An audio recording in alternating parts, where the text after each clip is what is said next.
하나님 말씀은 누가복음 17장 1절부터 4절까지 먼저 읽겠습니다. 예수께서 자기 제자들에게 이르시되 실족하는 것들이 없을 수는 없으나 그렇게 하는 자에게는 화로다. 그가 이 작은 자들 중에 하나를 실족하게 할진대 차라리 연자맷돌을 그 목에 매어 그 바다에 던져지는 것이 목적에 합치되니라. 너희는 스스로 조심하라. 만일 내 형제가 죄를 범하거든 경고하고 회개하거든 용서하라. 만일 하루에 7번이라도 내게 죄를 짓고 7번 내게 돌아와 내가 회개하노라 하거든 너는 용서하라 하시더라. 원전으로 다시 본 누가복음 오늘은 17장입니다. 천국은 언제 임하나 재림 예수는 어디로 오시나 라는 제목으로 말씀을 나누겠습니다. 오늘 제목은요, 오늘 본문 중에 21절에 보면 바리새인이 예수님께 질문하는 것이 있습니다. 하나님 나라가 언제 임합니까? 이런 질문이 있거든요. 근데 성경에서 하나님 나라는 천국과 동격으로 쓰이기 때문에 이 질문이 하나 있고요. 마지막에 37절에 보면 제자들이 주님이 데려가신다고 하는데 도대체 주님이 재림 장소는 어디입니까? 이것을 질문하는 그 내용이 이제 오늘 본문에 있어서 이 두 가지를 제목으로 잡았습니다. 천국은 언제 임하나 재림 예수는 어디로 오시나. 우리가 이 먼저 봉독한 1절부터 4절까지 보면 예수님이 자기 제자들에게 말씀하십니다. 여기 제자들이라고 해봐야 당시는 사도들이겠죠. 사도들에게 실족하는 것들이 없을 수는 없으나 그렇게 하는 자들에게는 화로다. 그래서 실족한다. 이거는 발을 헛디뎌서 낭떠러지고 떨어지는 건데요. 원래 이것을 스칸달론이라고 합니다. 우리가 스캔들이라는 말이 있죠. 잘 가다가 어떤 스캔들에 걸리면 이제 떨어지는 거죠. 이게 바로 여기서 온 말입니다. 성경에서 온 단어입니다. 스칸달론. 그래서 이 남을 실족시킨다는 거예요. 근데 여기서 이 남이라는 것은 사실은 형제를 얘기합니다. 형제 중에 다른 형제를 이렇게 잘못 가게 하는 사람이 있다고 하면 그거는 복이 아니라 정반대, 화가 된다는 것입니다. 이 작은 자들 중에 하나, 여기서 아주 이 깐난아이라는 뜻이에요. 미크론, 너무 작다는 뜻인데요. 이게 뭘까요? 이게 사람이 나이를 거꾸로 먹을 수는 없으니까 거듭난다는 것이죠. 거듭나서부터. 그러니까 거듭난 형제를 얘기하는데 실족하게 할진대 차라리 연자맷돌을 그 목에 매어 바다에 던지는 것이 나으니라 이렇게 우리말 번역이 되어 있는데요. 여기서 나으리라는 것은 류시틸레이라는 헬라어를 쓰는데 이것은 목적에 합치되니라. 한마디로 형제를 실족하게 하는 사람 이거 바다에 던져지는 거 똑같이 된다는 겁니다. 이 바다는 어딜까요? 우리는 알고 있습니다. 그죠? 마태복음에도 이 부분이 나오는데 마태복음 18장 6절에 보면 이 내용이 나옵니다.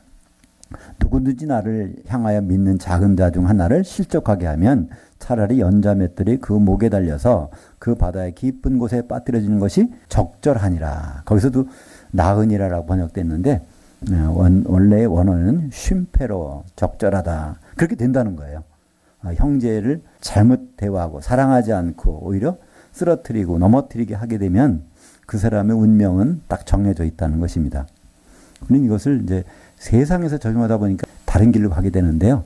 이게 주 안에서 형제된 사람들이 얼마나 하나 되는 거, 사랑하는 것이 중요한가 이 부분을 말씀하고 있습니다. 그러니까 여기에 대한 보상은요, 이 세상에서 주어지는 것이 아니라 주님을 만나게 되면 그때 거기서 그리스도 심판대에서 벌어지는 일을 지금 말씀하고 있는 것이죠. 그렇기 때문에 여기 이제 본격적으로 3절에 보니까 너희는 스스로 조심하라.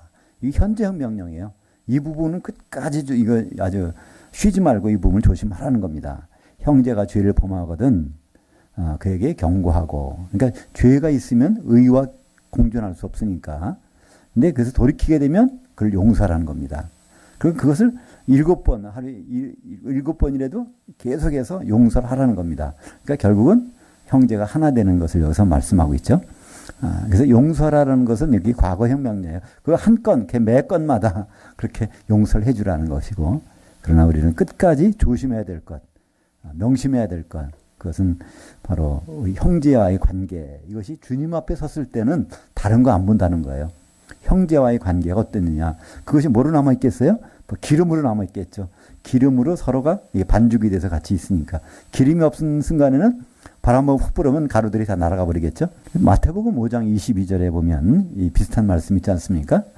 제가 한번 읽겠습니다. 나는 너희에게 이르노니 형제에게 노하는 자마다 심판을 받게 되고 형제를 대하여 라가라 하는 자는 공회에 잡혀가게 되고 미라는 놈이라 하는 자는 불지옥에 들어가게 되리라. 언제요? 그리스도 심판대에서. 그죠? 그때 심판을 받게 되는데 그것이 바로 공회라는 것은 산헤들이라는 것은 유대인들에게는 최고의 입법과 사법 기관이었습니다. 국회 같은 그보다 더한 것이죠. 그러면 예수님 오셨을 때 가장 사법 기관이 뭘까요? 큰 그리스도 심판대죠. 거기에서 이제 처벌을 받고 불지옥에 들어간다. 그래서 이 불지옥 이것을 다른 말로는 불 섞인 유리바다. 요한계시록 15장 2절에 보면 불이 섞인 유리바다 것이 나오고요. 요한계시록 18장 21절에 같이 읽겠습니다. 이 한 힘센 천사가 큰 맷돌 같은 돌을 들어 그 바다에 던져 이르되 큰 성 바벨론이 이같이 비참하게 던져져 다시 보이지 않더라. 천년신할 때 겨우 그때서 이렇게 올라오겠죠. 예, 백보자 심판을 받기 위해서. 이 성경은 전부가 이렇게 연결되는 걸 볼 수 있어요. 그죠? 이 바다가, 이 누가복음 17장 2절에 있는 그 바다. 또 마태복음 18장 6절에 있는 바다. 또 이 요한계시록의 15장 2절에 있는 그 바다. 18장 21절에 요한계시록에 있는 바다. 이게 다 불 섞인 유리바다. 그걸 다른 말로 지옥이라고 이렇게 하고 있습니다. 그렇기 때문에 형제 관계에서 실패한 사람이기 때문에 예수 안 믿는 사람들은요. 그 바다에 들어갈 일도 없고 그 지옥을 구경할 수도 없고 바로 우리들이 거기에 들어가지 않도록 조심하라는 것이 바로 예수님 명령이죠. 그런데 우리는 이 부분을 엉뚱하게 들어왔고 그죠? 예수 안 믿으면 지옥 갑니다 하는 말은 성경과는 배치되는 말씀을 이렇게 분명히 할 수 있습니다. 5절 6절을 같이 읽겠습니다. 그 사도들이 주께 여짜오되 우리에게 믿음을 더하소서 하니 주께서 이르시되 너희에게 결하시 하나할 만한 믿음이 있었더라면 이 뽕나무대로 뿌리가 뽑혀 바다에 심겨리라 하였을 것이요 그것이 너희에게 순종하였으리라. 이 사도들이 이제 주님한테 물어봅니다. 우리에게 믿음 좀 더해달라는 거예요. 이건 무슨 말일까요? 난 믿음이 조금밖에 없는데 좀 더해줬으면 좋겠다는 거죠. 근데 예수님은 믿음이 하나도 없다는 거예요. 그죠?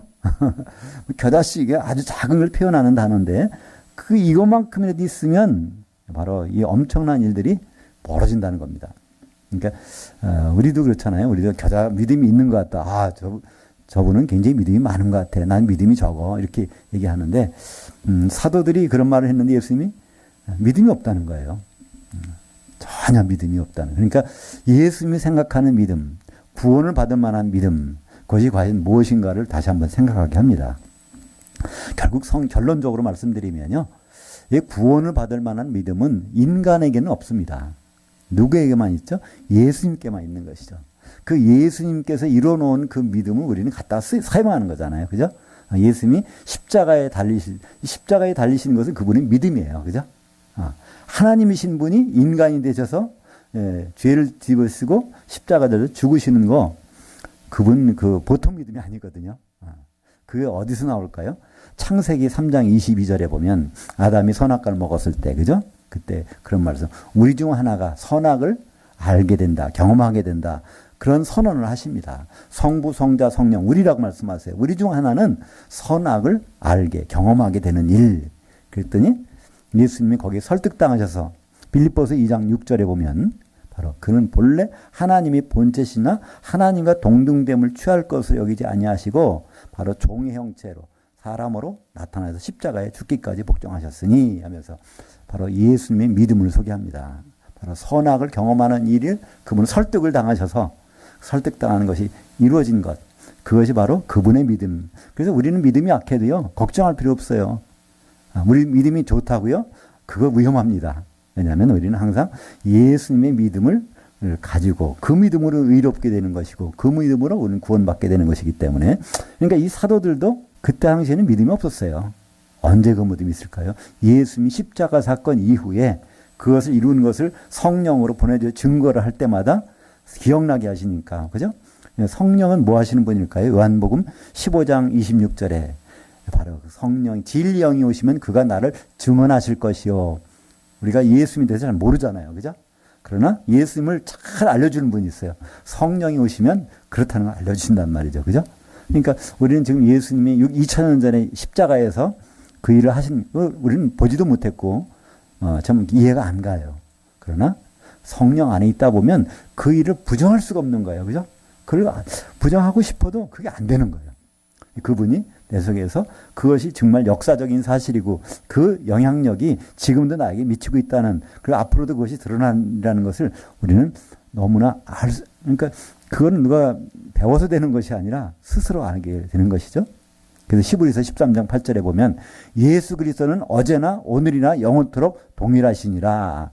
그래서 바로 예수께서 그리스도가 되신다는 것은 어제나 창세전이나 2000년 전이나 앞으로도 그 효력이 동일하다는 거예요.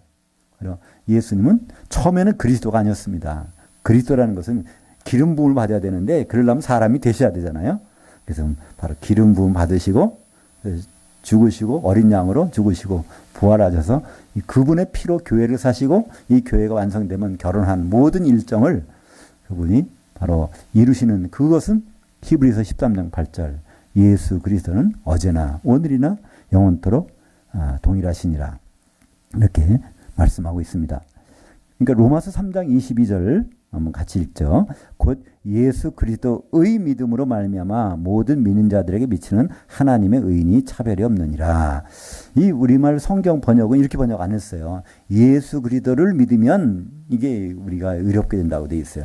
예수를 이건 우리의 행위를 가지고 구원받는 그런 것처럼 이렇게 번역이 돼 있단 말이죠. 근데 원문에 보면요, 예수 그리스도의 믿음으로 우리는 하나님의 의의를 갖게 되고 의롭게 된다는 걸 말씀하고 있고요.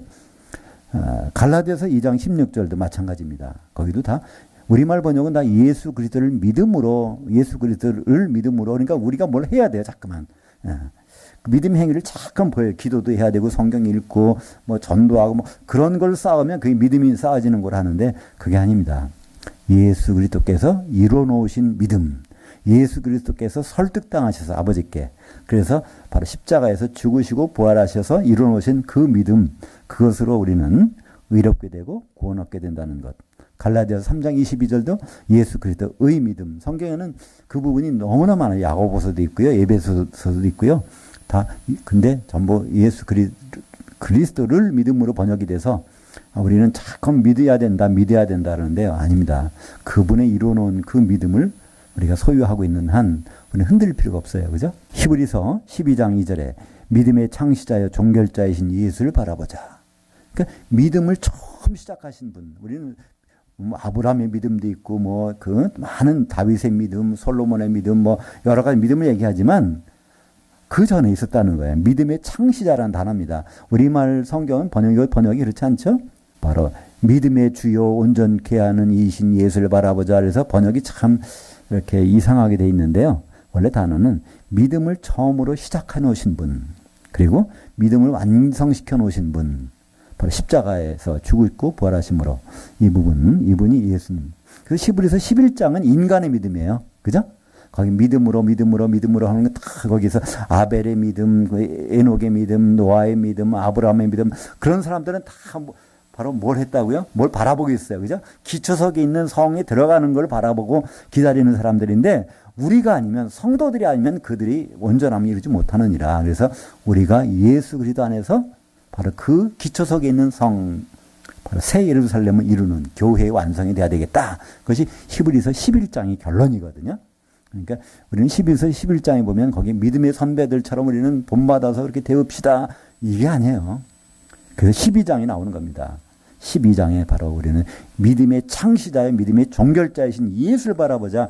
구약의 믿음의 사람들을 바라보는 것이 아니라 바로 우리는 예수의 그리스도의 믿음을 우리는 바라보자, 이렇게 선언하고 있습니다. 이제 10명의 나병 환자, 이건 많이 우리가 아는 얘기인데요. 한번 같이 12절부터 19절까지 같이 읽겠습니다. 한 마을에 들어가시니 나병 환자 10명이 예수를 만나 멀리 서서 소리 높여 이르되 예수 주인이여 우리를 불쌍히 여기소서 하거늘 보시고 이르시되 가서 제사장들에게 너희 몸을 보이라 하셨더니 그들이 가다가 깨끗함을 받은지라. 그 중에 한 사람이 자기가 나은 것을 보고 큰 소리로 하나님께 영광을 돌리며 돌아와 예수의 발 앞에 엎드려 감사하니 그는 사마리아 사람이라. 예수께서 대답하여 이르시되 10사람이 다 깨끗함을 받지 아니하였느냐? 9은 어디 있느냐? 이 이방인 외에 하나님께 영광을 돌리러 돌아온 자가 없느냐 하시고 그에게 이르시되 일어나 가라. 내 그 믿음이 너를 구원하였느니라 하시더라. 여기서 이제 예수님이 그 믿음에 대한 것을 조금 더 보충시켜 주시기 위해서 이유가 아니라 실제 이제 있었던 일이죠. 10명의 나병 환자가, 그러니까 예수님이 갈릴리 쪽에서 예루살렘으로 가시는 길에 항상 거치는 곳이 이 사마리아 지역 옆으로 돌아와서 가시는데 거기서 10명의 그 나병 환자가 기다리고 있었던 것 같아요. 예수님이 오기로 지나가실 것 같다 그래서. 근데 그들이 이제 알아보고 우리를 좀 불쌍히 여겨주세요. 고쳐달라는 얘기겠죠. 근데 여기서 예수님이 뭐라고 하십니까? 가서 제사장들에게 너희 몸을 보이라 하셨더니 그들이 가다가 깨끗함을 받은지라. 이거 사실 보통 일 아니에요. 우리는 보면 그냥 가서 그랬으니까 간다 그러는데요. 원래 이 나병 환자들은요 격리 수용됩니다. 아무나 접촉을 못해요. 했다가는 율법을 어긴 죄이기 때문에 그거로 처벌받는 거예요.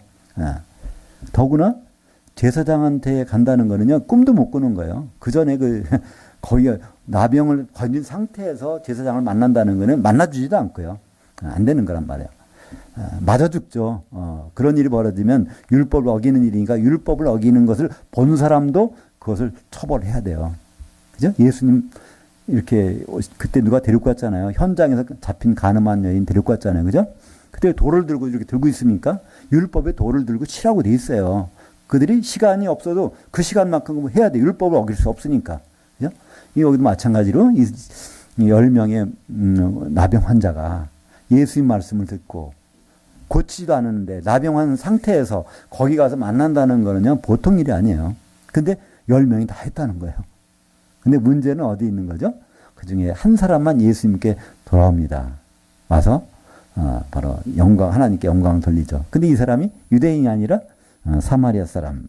그들이 가다가 깨끗함을 받은지라. 그러니까 그게 사실 믿음이에요. 여기서는 10명 다 믿음이 있었어요. 병 고치는 믿음이 있었단 말이에요. 그죠? 사마리아 사람만 믿음이 있는 것이 아니에요. 10명 다 믿음이 있었어요. 근데 우리는 그래서 고침을 받았죠. 근데 뭐가 중요할까요? 바로 하나님께 영광을 돌리는 일이 중요한데 9명의 유대인 그들도 나병에서 고침을 받았지만 그들은 그런 게 없는 거예요. 감사도 없고 영광 돌리는 것도 아무것도 없는 거잖아요. 아브라함이 11조 바친 거 그거 아닙니까? 그죠? 뒤늦게 깨닫고 자기 목숨을 살려주신 하나님께 찬송하는 방법을 11조로 하잖아요. 그죠? 마찬가지로 이 나병 환자 9명은 분명히 거기서 깨끗함을 받았는데 그들은 입 딱 씻어버렸죠. 예수님이 말씀하십니다. 이 사람은 사마리아인인데 하나님의 이방인 외에는 하나님께 영광을 돌리러 온 자가 없느냐 하시고 그에게 이르시되 일어나 가라. 내 믿음이 너를 구원하였느니라. 이것은 영원히 구원받았다는 얘기는 아닙니다. 그죠? 바로 내 믿음이 어떤 믿음이요? 거기서 그 말을 믿고 갔어요. 예수님이 너 제사장한테 내 몸을 보여. 그랬더니 그거를 그러면 이 제사장 만날 때는 내 몸이 나병 없어졌겠구나 하는 믿음이 생겨서 그 믿음으로 걸어갔다는 거예요. 그래서 구원받았다는 것입니다. 예수님은 왜 이것을 하셨을까요? 누구 앞에서? 제자들 보는 데서. 그죠? 예수님은 항상 사도들을 보느라고 이런 걸 하신 것이죠. 그죠? 예수님이 3년 반 동안 이 공생애를 하셨습니다. 그때 예수님이 제자 많이 모으시려고 그랬을까요? 복음 전하시려고 그랬을까요? 다른 그런 것이 목적이었다면 예수님은 참 성공 못 하신 분이에요. 그죠? 그 몇 명 안 되는 제자, 또 복음 기껏 해봤자 거기 좁은 땅덩어리에서 그거 얼마 실적이 안 난다는 말이에요. 예수님 목적은 그것이 아닙니다. 사도를 세우시는 것이 목적이었습니다. 그죠? 바로 중매쟁이를 마련해 놓고 가셔야 결혼할 수 있으니까. 그래서 부활하신 다음에 다른 일 다 집어치우고 사도들하고만 모이셔서 하나님 나라에 대해서 40일 동안 말씀하시고 올라가셔서 성령을 보내셔서 교회가 시작됩니다. 그렇기 때문에 이 오는 모든 사건도요, 사도들을 보라고 말씀하시는 거죠. 그러니까 사도들에게는 이런 행함이 있는 믿음이 필요하다는 거예요. 우리는 보통 행함이 있는 믿음이라는 것은 우리가 우리를 몸을 단련시키고 뭐 많은 일을 해서 그걸 보여드리는 것을 행함이 있는 믿음을 생각하지만 행함이 있는 믿음은 그런 것이 아니죠. 하나님의 생각을 그대로 적용하는 것이 그것이 행함이 있는 믿음이라는 것이죠. 야고보서 2장 26절 영 없는 몸이 죽은 것 같이 행함 없는 믿음은 죽은 것이니라. 그러니까 믿음은 행함으로 그것이 증명이 돼야 돼요. 근데 여기서 많은 오해가 생깁니다. 행함이 없는 믿음, 그러면 이 믿음으로만 구원받는 것이 아니라 행동을 해야 된다는 말인가? 맞아요. 행동을 해야 돼요. 근데 그 행동이 성경적인 걸 말씀하죠. 야고보서 2장에서 이 결론이 나올 때는 뭐가 있었죠? 아브라함이 자기 자식을 살인하려고 하는 것까지 가는 거. 그 다음에 라합이 스파이를 숨겨서 이적 행위를 하는 거, 거짓말하는 거. 그러니까 성경에 거짓말하지 말라고 그러는데 거짓말하는 거, 살인하지 말라고 그러는데 살인하려고 하는 거. 이것이 행함이 있는 거라는 거예요. 왜 그렇죠? 하나님의 의도를 파악하고 하나님의 기쁘신 뜻대로 하기 때문에 그렇다는 겁니다. 그죠? 아브라함은 이 이삭을 바쳐도 반드시 부활시킨다는 걸 믿었기 때문에 거기서 죽이려고 하는 거잖아요. 그래서 그런 일을 했고 라합도 마찬가지고 그죠? 그 여호와의 얘기를 쭉 들어봤더니 그분은 보통 분이 아니고 결국은 그분이 이 여리고성을 그분 백성을 통해서 통치하시는 것이 이게 그분의 뜻이라는 걸 생각하니까 바로 스파이도 감춰주는 거짓말을 하게 되는 것이죠. 바로 이 믿음이라는 것은 참 중요한데 그 믿음은 하나님이 기뻐하시는 믿음만이 중요한 것이죠. 오늘 중요한 질문이 나옵니다. 20절과 21절 같이 읽겠습니다. 바리새인들이 하나님의 나라가 어느 때에 임하나이까 묻거늘 예수께서 대답하여 이르시되 하나님의 나라는 볼 수 있게 임하는 것이 아니요 또 여기 있다 저기 있다고도 못하리니 하나님 나라는 너희 안에 있느니라. 우리는 이 말씀을 그냥 생각하면서 이렇게 얘기합니다. 하나님 나라 내 마음속에 이루어진다고 한 거예요. 그 찬송가도 있잖아요. 그 어디나 하늘나라 내 마음속에 이루어지니. 이건 성경적이 아닙니다.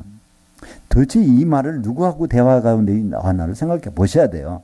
이 바리새인들은 예수님이 천국 보고 뭐 하나님의 나라를 막 선언하니까 자기들은 이게 더 이해가 안 간다는 거예요. 도대체 천국 하나님 나라는 언제쯤 오시길래 그렇습니까? 이거는 예수님한테 질문하는 거잖아요. 바리새인들이 안 믿는 사람들이 와서 질문합니다. 그때 예수님이 대답하신 것이 하나님 나라는 볼 수 있게 임하는 것이 아니다. 하나님이 통치가 임하는 걸 말씀하죠. 또 여기 있다고 저기 있다고 못하리니 어떤 공간적인 어떤 것이 지배를 받지 않는다는 거예요. 그죠? 하나님 나라는 이미 너희 안에 있느니라. 이 너희라는 건 바리새인들 가운데도 있다는 거예요. 이미 그들은 모르지만 우리는 눈을 감으면요 앞에 뭐가 있는지 분명히 몰라. 그러나 이것이 없다고는 못하잖아요. 오늘 오전에 요가 운동하는 데가 있어서 거기 하는데 그 중에 한 가지 눈을 감고 제자리에서 걸어보라고 하더라고요. 그래서 한참 걸었는데 나 눈을 떠보니까 다들 다른 데 가 계세요. 제자리에서 걸으라고 그러는데 전혀 다른데 분명히 그 자리에서 막 걸었는데 그러니까 잘 눈 감고는 사실 모든 상황들을 알 수 있는 거 아니란 말이죠. 이 바리새인들 분명히 하나님의 통치가 시작됐는데 그들은 전혀 모르고 언제쯤 임합니까? 그렇게 얘기를 하고 있는 것이죠. 똑같이 그죠? 하나님 나라는 이미 시작이 됐습니다. 언제 시작됐을까요? 바로 예수님이 성령이 임했을 때부터 그때부터 하나님 나라 이 천국은 시작이 됐습니다. 어떤 사람들은 이렇게 얘기해요. 천국과 하나님 나라는 다르다. 구분된다. 이렇게 얘기하는 분도 있어요. 그러나 성경에서는 같은 의미로 사용됩니다. 하나님 나라와 천국 모든 것은 성경 용어로 이걸 정리를 해야 돼요. 그죠? 우리는 보통 세상에서 하늘나라, 죽으면 하늘나라 간다. 이런 말을 하는데 우리는 잘못됐다고 할 수 없어요. 그렇게 말할 수 있어요. 충분히. 그죠? 또 천국, 하나님 나라, 뭐 낙원 같은 거 이렇게 다 얘기해도 다 그런 말을 다 그게 나쁘다고 절대로 할 수 없습니다. 그러나 우리는 적어도 성경에 나오는 용어는 그대로 받아들여야 예수님이 천국이라고 하는 말씀이 그 천국이 무엇일까 그걸 알 수 있는 거잖아요. 예수님이 하나님 나라고 하는 것이 무엇일까 또 그리스도의 나라가 무엇일까 그는 성경에 있는 용어는 그대로 우리는 받아들여야 되는데 이것을 세상에서 적용하는 것 같이 섞여버리면은요 이건 성경을 이해하는데 너무나 장애물이 되는 것이죠. 한마디로 이 천국이라는 이 단어는 마태복음에만 나옵니다. 다른 데 천국이라는 것이 없어요. 물론 디모데전서에도 천국이라는 번역은 있지만 그건 번역이 잘못된 거예요. 하늘에 속한 나라라는데 번역을 잘못해서 천국이라 한 것이지, 천국이라고 하는 단어 한마디로 하늘들의 왕국, 하늘들의 왕국을 우리말로 천국이라고 번역했어요. 쌍수라는 겁니다. 쌍수의 하늘. 창세기 1장 1절에서 하나님이 이렇게 창조해 놓으신 요것에서 바로 거기에 있는 왕국, 이것을 이제 천국이라고. 천국은요, 언제 끝날까요? 하늘들이 없어지는 순간에 끝나요. 하늘들은 언제 없어지냐면 베드로후서 3장 7절에 보면 바로 이 하늘들과 땅은 동일한 말씀으로 불사름을 당하기 위해서 이거 간수된 바 되었다. 그래서 바로 요한계시록 21장에 보면 먼저 이전 건 지나고 새 하늘이 나오잖아요. 그때까지만 유효하는 거예요. 한마디로 백보자 심판 때 쓰는 순간에 하늘이 없어졌다고 그래요. 백보자 심판이 일어나는 순간까지만 사실은 하늘들이 존재하니까 천국도 그때까지 존재한단 말이에요. 그죠? 근데 하늘들은 그때까지 존재하고, 하늘들은 언제? 태초부터. 근데 천국이라는 것은 언제 시작됐냐면 바로 예수님이 성령 임한 다음부터 그때 시작이 되는 것이죠. 예수님이 마태복음 12장 28절에 보면 거기에서 내가 성령을 힘입어 귀신 쫓아내는 것이면 그러면 바로 하나님 나라가 너에게 임했느니라. 그러니까 예수님께 성령이 임해서, 사실 예수님이 2000년 전에 오셨을 때는요, 그때는 천국이 아직은 시작이 안 됐어요. 30대가 되셔서 요단강에서 그때 성령이 임했잖아요. 그때부터 이 하나님 나라가, 천국이, 그래서 세례요한이 그러잖아요. 회개하라, 천국이 가까웠다. 이분이 바로 시작될 거야. 이렇게 얘기하잖아요. 그러다 보면 6개월 후에 이제 시작되는 거죠. 왜냐하면 예수님과 세례요한은 6개월 차이니까. 그죠? 세례요한도 만 30대가 됐을 때 사역을 시작했을 거예요. 회개하라, 천국이 가까웠다. 바로 이제 예수님이 6개월 후에 그때부터 이제 만 30세기 대전에는 시작을 할 수 없어요. 율법에 의해서. 그때부터 이제 임하게 돼서 예수님이 그러죠. 바로 내가 성령을 힘입어서 귀신 쫓아내는 것이면 하나님 나라가 너에게 임했느니라. 그럼 하나님 나라라고 했는데 그게 뭐 천국일까요? 같은 마태복음 19장 23절과 24절 볼까요? 같이 읽겠습니다. 예수께서 제자들에게 이르시되 내가 진실로 너희에게 이르노니 부자는 천국에 들어오기가 어려우니라. 다시 너희에게 말하노니 낙타가 바늘기로 들어가는 것이 부자가 하나님 나라에 들어오는 것보다 쉬우니라 하시니. 바로 이거 예수님 말씀이에요. 천국과 하나님 나라를 동격으로 예수님 말씀하시고 선포하시잖아요. 그죠? 그러니까 하늘들의 왕국이 그것이 바로 천국이고, 이 천국은 성경에서는 바로 하나님의 나라. 그러니까 하나님 나라도 언제까지예요? 바로 백보자 심판 전까지. 새 예루살렘은 하나님 나라가 아니에요. 하나님 나라가 아니라는 거예요. 새 예루살렘은 어떻게 되죠? 새 하늘에서 내려오는 새 땅이에요.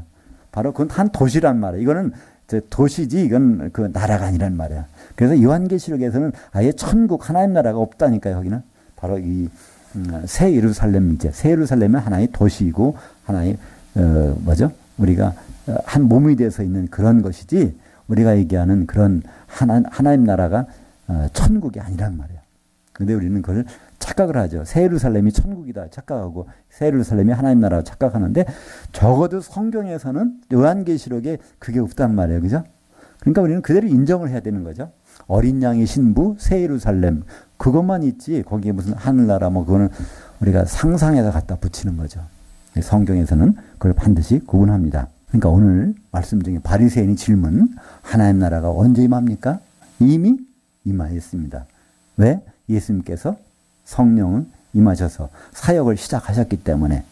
그래서 그 하나님 나라는 사실 어디까지 갈까요? 하나님 나라는요, 어디까지 가냐면 백보자 심판 때까지. 그때 하늘들이 없어지니까. 그죠? 그 다음부터. 그러니까 여기까지 가는데 여기 뭐가 시작되죠? 재림. 예수님이 재림되어 가서는 그 그리스도의 왕국, 그 천년왕국이잖아요. 그러니까 이 천국은 사실 백보자 심판 때까지 천국은 이어집니다. 그러나 특별히 예수님 오셨을 때부터 요 기간은 그리스도의 나라 또는 천년왕국이라고 부르는 것이죠. 구분해서 부르기 위해서. 예수님이 거기서 왕으로 통치하시니까. 여기는 지금은 예수님이 왕이 아니세요. 여긴 천국은 맞지만 예수님 여기 안 계시단 말이에요. 하늘들에 안 계세요. 셋째 하늘에 가셨기 때문에. 그래서 지금은 천국이라고 부르는 것이 맞고 하나님 나라라고 부르는 것이 맞지만 이제 예수님은 오셔서 하늘들로 오셔서 물론 천국이고 하나님 나라지만 그것을 특별히 성경에서는 바로 그리스도의 나라 그리고 천국, 그리스도의 나라 천년왕국 이렇게 구분해서 부르죠. 그러니까 이 정리가 좀 되셨죠? 그러니까 천국이라는 것과 하나님 나라와 그리스도의 나라와 새 예루살렘과 그것은 전부가 다 구분된다는 것. 다만 천국과 하나님 나라는 성경에서는 같은 의미로 사용된다는 것을 우리는 알 수가 있습니다. 그렇기 때문에 천년왕국 그거는 나중에 올 거예요. 22절에 또 그 제자들에게 이르시되 때가 이르리니 너희는 인자의 날 하루를 보고자 하되 보지 못하리라. 성경에서 인자의 날이라는 것은요. 주님이 재림하시는 날이에요. 그죠? 그러니까 예수님이 재림하는 것을 제자들은 못 본다는 거예요. 당연히 못 보겠죠. 그죠? 그거는 앞으로 시간이 지나야 되니까 사도들은 그 전에 다 죽겠죠. 그래서 인자의 날 주님 그때까지 살아서 볼 제자들은 아무도 없을 것입니다. 그래서 너희는 인자의 날 하루를 보고자 하되 보지 못하리라. 그러나 그때만 할 일은 있어요. 이제 막상 인자의 날이 되면 바로 그리스도 심판대에서 그들이 할 일이 있죠. 사도들이 마태복음 19장 28절을 같이 읽겠습니다. 예수께서 이르시되 내가 진실로 너희에게 이르노니 세상이 새롭게 되어 인자가 자기 영광의 보좌에 앉을 때 나를 따르는 너희도 12보좌에 앉아 이스라엘 12지파를 심판하리라. 예수님 오시면 공중에서 우리가 기름이 있는지 없는지 그걸 조사해 보는 사람 누굴까요? 바로 사도들이겠죠. 12사도들이. 그러니까 기름이 있어야 한 신부로 될 수가 있는데 신부가 될 수 있는지 안 되는지 중매해 놓은 사람이 그것을 따져보는 것이 가장 합리적인 방법이겠죠. 마태복음 25장 31절 인자가 자기 영광으로 모든 천사와 함께 올 때에 자기 영광의 보좌에 앉으리니 여기서 바로 염소 가운데서 양을 골라내는 일 그리스도 심판대가 벌어지는데 그때 다 모든 천사를 데리고 온다나요?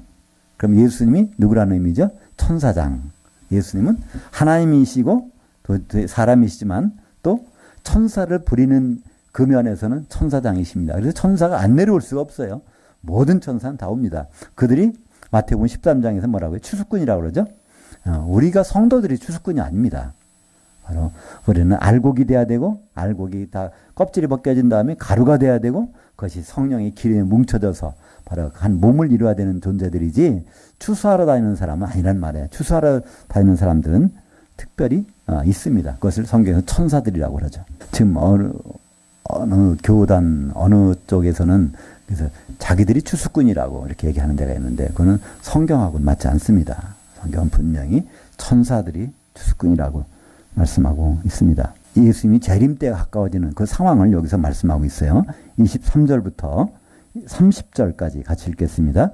사람이 너희에게 말하되 보라 저기 있다 보라 여기 있다 하리라. 그러나 너희는 가지도 말고 따르지도 말라. 번개가 하늘 아래 이쪽에서 번쩍이어 하늘 아래 저쪽까지 번짐같이 인자도 자기 날에 그러하리라. 그러나 그가 먼저 많은 고난을 받으며 이 세대에게 버림받아야 할지니라. 노아의 때에 된 것과 같이 인자의 때에도 그러하리라.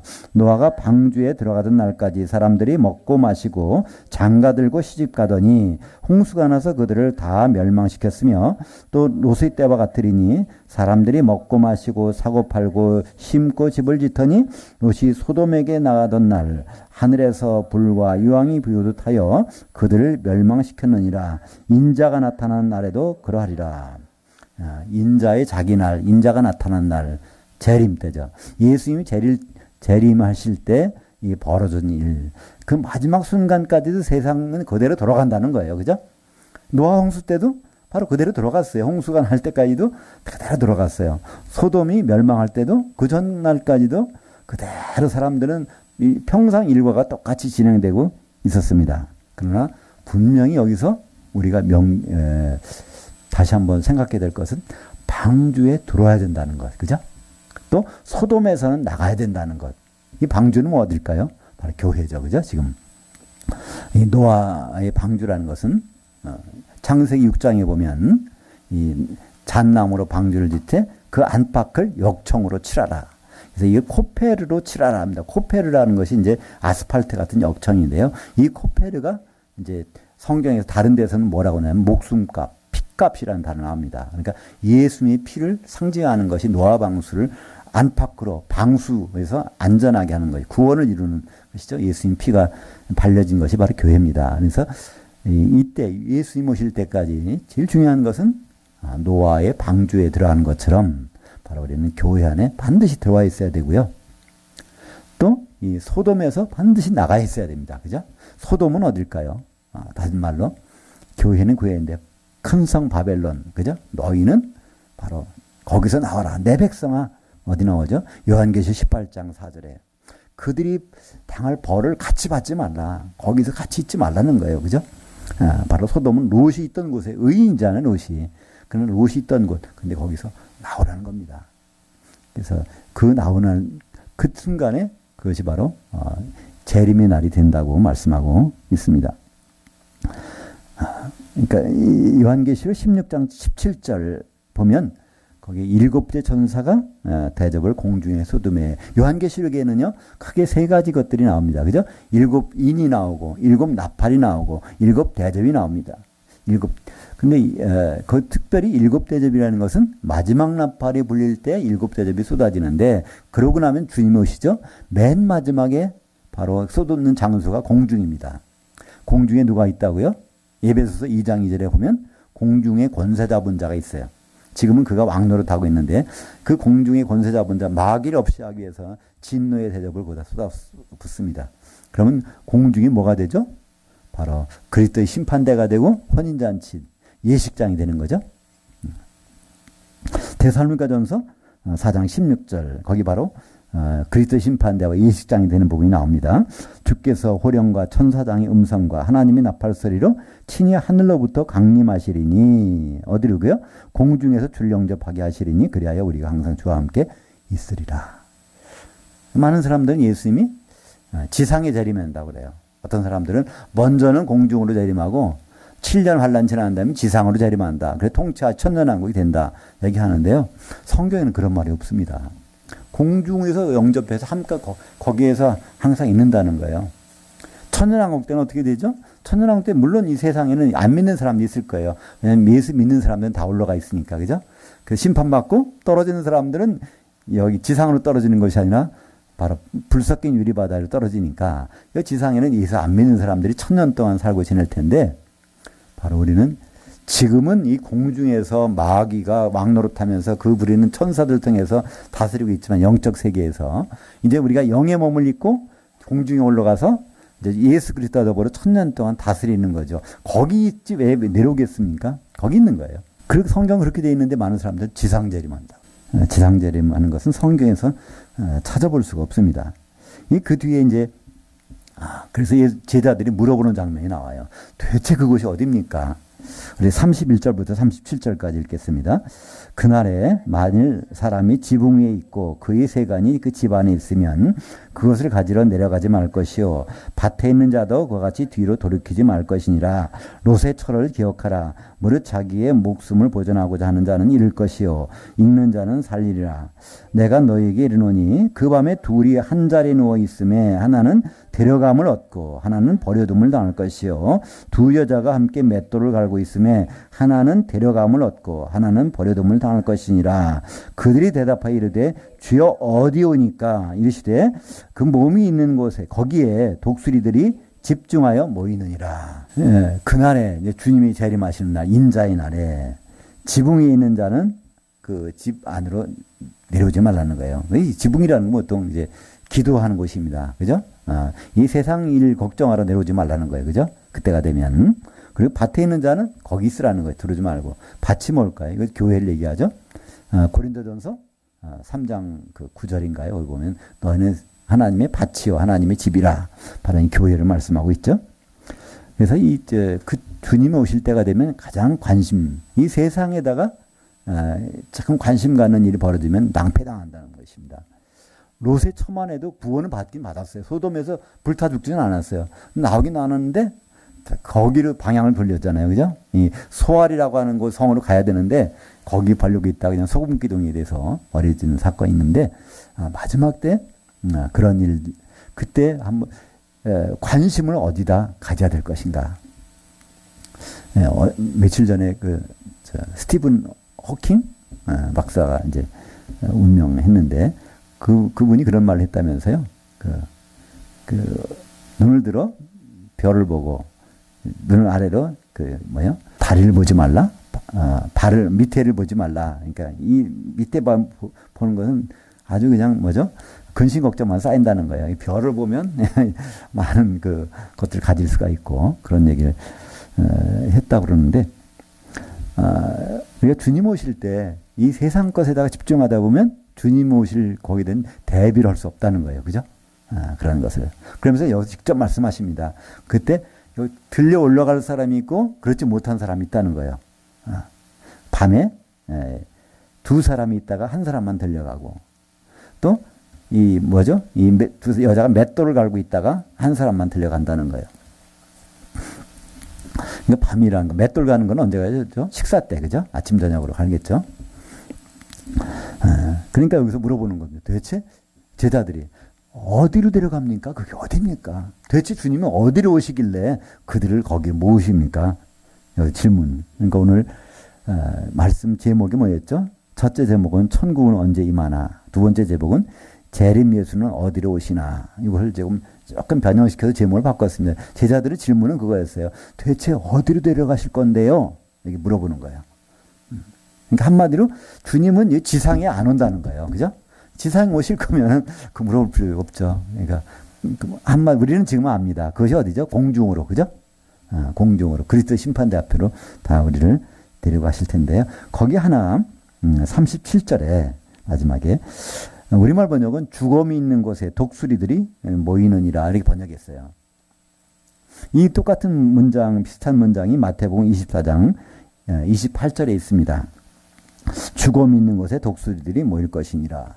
똑같이 죽음으로 되어 있지만 오늘은 죽음이 아니에요. 마태복음은 죽음이 시체입니다. 시체라는 말과 바로 그 몸의 실체라는 말은 다른 거거든요. 그 시체라는 말은 푸토마라고 그러고요. 여기서 그 몸이라고 하는 것은 소마라고 합니다. 이 마태는 이것을 푸토마, 시체라는 단어로 써서 이렇게 했어요. 그러니까, 근데 여기서 독수리라는 말이 나오거든요. 근데 원래 독수리는 시체를 쳐다보지도 않아요, 독수리는요. 산 것을 잡아먹죠. 절대로 죽은 거는 관심도 안 가죠, 독수리는요. 그러니까 이 솔개, 까마귀, 그런 것들이 이제 이 시체에 뜯어먹죠. 여기도 그렇잖아요. 사자도 그렇죠. 사자도 죽은 시체는 안 먹어요. 누가 시체 먹죠? 하이에나가, 그죠? 그러니까, 마태복음이 먼저 기록됐어요. 누가복음은 나중에 기록됐고요. 그죠? 이 성경은 뭐가 잘 됐다, 못 됐다, 그걸 따지기 전에 하나님은 모든 과정을 통해서 하나를 완성하십니다. 먼저 기록한 부분이 뭐가 조금이라도 전체를 이렇게 이해하는데 어려움이 될 것 같으면 다음 성경 기록자가 있어서 그거를 바로잡죠. 그래서 요한계시록이 최종적이라고 볼 수 있어요. 요한계시록에 있는 말이 가장 정확한 거예요. 우리나라가 이제 법이 만들어지잖아요. 계속 헌법도 있지만은 그것이 개정됩니다. 또 새로운 법이 나옵니다. 그러면 먼저 법이 틀린 것이 아니라 새로운 법이 나오면 바로 신법이 구법을 우선하는 거예요. 항상. 성경도 마찬가지입니다. 성경을 쭉 하면서도 나중에 하나님의 성령을 통해서 말씀하신 그 내용이 더 마지막을 더 정리해 주는 겁니다. 그러니까 그러면 왜 마태복음에서는 시체가 있는 곳에 독수리가 모인다고 그랬을까? 그거는 이제 이런 관점에서 볼 수 있어요. 이게 배열이 좀 달라요. 이거는 지금 주님의 재림과 관련돼서 하는 것은 이제 누가복음이 그런데 이 마태복음에서는요, 이스라엘이 멸망할 걸 얘기한단 말이에요. 그죠? 이스라엘이 멸망할 걸 얘기하는데 사실 이스라엘의 멸망이 가깝게는 언제 멸망하죠? AD 70년에, 그죠? AD 70년에 누가 와서요? 로마의 상징이 뭘까요? 예, 독수리입니다. 그러니까 로마의 군대 상징은요, 독수리예요. 그들이 와서 유대인들을 다 쓸어버린 일이 있을 것이다. 그러니까 마태는 그런 관점에서 기록했을 것이라는 그 해석이 좀 있습니다. 그래서 시체와 이제 그런 관점으로 놓고 보는데 누가는 지금은 그런 관점에서 얘기하는 것이 아니에요. 누가는 지금 예수님의 재림, 데려가는 장소가 어딜까? 예수님 오시는 장소가 어딜까? 이걸 하면서 요 문장 배열이 전혀 다릅니다. 마태복음에서 죽음이 있는 곳에 바로 독수리들이 모인다는 그 문장은요, 데려가고 나오는 건 그 다음에 나와요. 이건 다른 유대인 나라가 멸망한다는 걸 먼저 얘기할 때 그때 나오는 겁니다. 오늘 누가복음에 나오는 것은 거기서 시체라는 것이 아니라 바로 소마, 그 몸이 있는 곳에 독수리들이 그것도 모인다는 것이 집중하여 모인다는 거예요. 집중하여 모인다는 그 단어가 다릅니다. 마태복음에는 그냥 모이는 거고요. 누가복음에서는요, 집중하여 모인다. 에피시나고. 시나고라는 것은 그래서 시나고, 그러니까 유대인들이 모이는 회당을 시나고게라고 그래요. 모이니까. 근데 누가복음에 쓴 거는요, 에피가 붙어 있어요. 에피가 들어가면요, 그게 한 덩어리가 된다는 거예요. 한 덩어리. 그래서 에피시나고게라는 말이 성경에 2번 나오는데요. 히브리서 10장 25절을 바로 모이기를 피하는 어떤 사람들이 같이 습관 하지 말고 뭐 그날이 가까울수록 더욱 그리하자 이런 말이 나오잖아요. 그거 모이기가 아닙니다. 잘 모이란 얘기가 아니에요. 거기 에피시나고게를 떠나는 사람처럼 하면 절대로 안 된다는 거예요. 우리가 한 몸을 이루고 있는데 바로 우리가 예수 그리스도의 몸을 이루고 있는데 이 몸에서 떨어져 나가는 사람이 있으면 큰일 난다는 거예요. 그 에피시나고게 히브리서 10장 25절 그 단어가 똑같은 단어가 한 번 더 나오는데요. 데살로니가 후서 2장 1절 같이 읽겠습니다. 우리가 너에게 구하는 것은 우리 주 예수 그리스도의 강림하심과 우리가 그 앞에 모임에 관하여. 그래서 그냥 모임이라고 번역하는 이게 에피시나고게입니다. 예수님과 만나기 위해서 한 몸 된 상태. 에피시나고게. 이것은 명사고요. 이것이 동사로 되는 것이 누가복음 여기에 나온 단어입니다.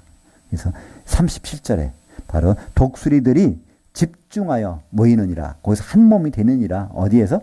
그 몸이 실체가 바로 예수님이 나타나는 곳에 바로 우리가 거기 가서 그 예수 그리스도의 몸을 집중해서 만들어 간다는 거죠. 성경에서는 하나님의 백성을 뭐로 표현하죠? 독수리들로 표현합니다. 이 출애굽할 때 거기서 이렇게 말씀하세요. 내가 독수리 날개를 가지고 너희들을 다 업어서 날랐다는 거예요. 그러면 하나님도 독수리고 바로 이스라엘 백성도 다 독수리라는 얘기죠. 그죠? 바로 믿음의 사람들을 독수리로 표현하고 있습니다. 출애굽기 19장 4절 볼까요? 같이 읽겠습니다. 내가 애굽 사람에게 이렇게 어떻게 행하였음과 내가 어떻게 독수리 날개로 너희를 업어 내게로 인도하였음은 너희가 보았느니라. 그러니까 누가복음은 이것을 연상해 가지고 이 누가라는 사람이 이것을 기록했다고 볼 수 있죠. 그죠? 바로 거기 그 몸이 모여지는 곳, 거기에 성도들이 다 거기에 모이게 되는 것, 그것이 어디입니까? 바로 거기라는 거예요. 거기 모이는 곳. 바로 그것은 공중, 거기서 모이게 되겠죠. 그래서 이 소마라고 하는 것, 그건 우리 몸이지만 실체라는 뜻이 있습니다. 골로새서 2장 17절 같이 읽죠. 이것들은 장래일들의 그림자이나 그 몸은 그리스도의 것이니라. 그러니까 구약에 나온 절기, 구약에 나오는 안식일, 이 모든 것들 다 실체는 누구라고요? 예수님. 그죠? 그때 그 실체라고 하는 것이 바로 그 소마란 단어 씁니다. 오늘 누가복음 37절에 17장 37절에는 그 소마, 예수님은 그 나타나는 곳에 다 거기서 모이게 돼 있다는 겁니다.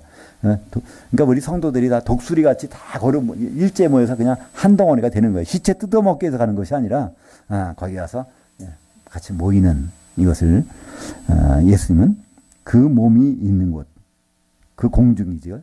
거기에 독수리들이 집중해서 모이느니라.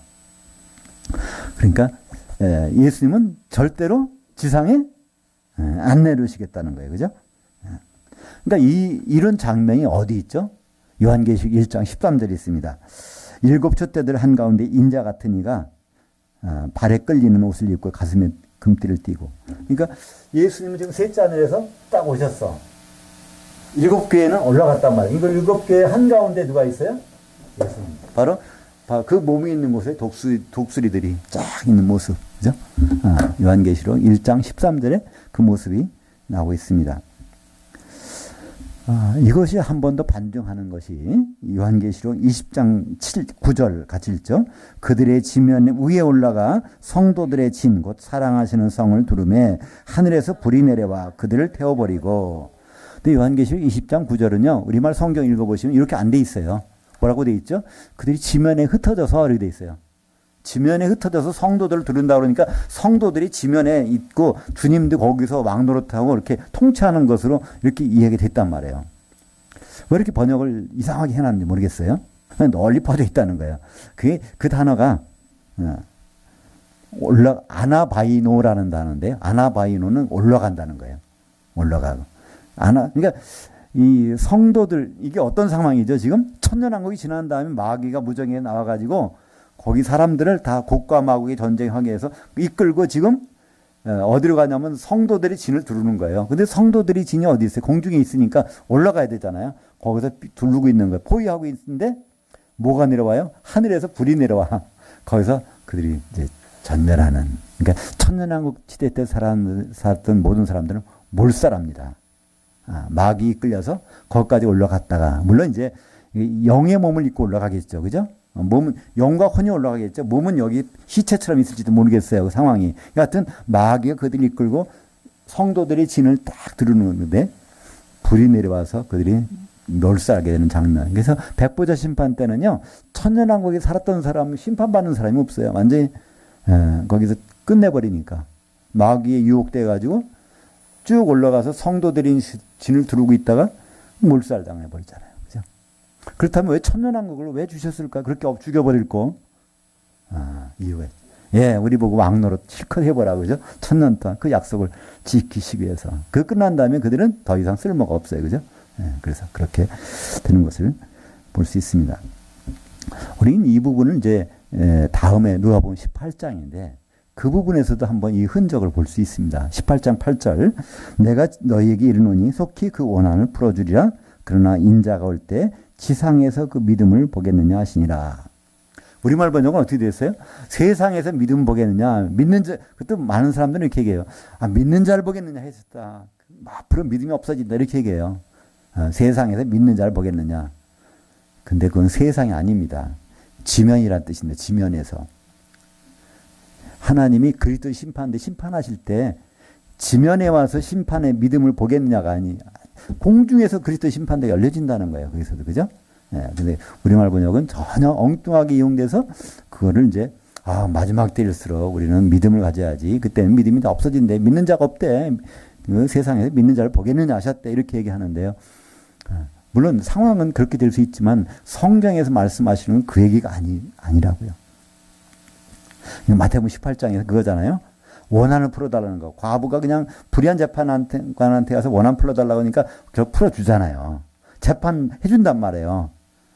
우리도 그렇게 하시겠다는 거예요. 어디서? 그리스도 심판대, 그 재판대가 하시는데 그거는 그리스도 심판대는 이 땅이 아니라는 거예요. 그죠?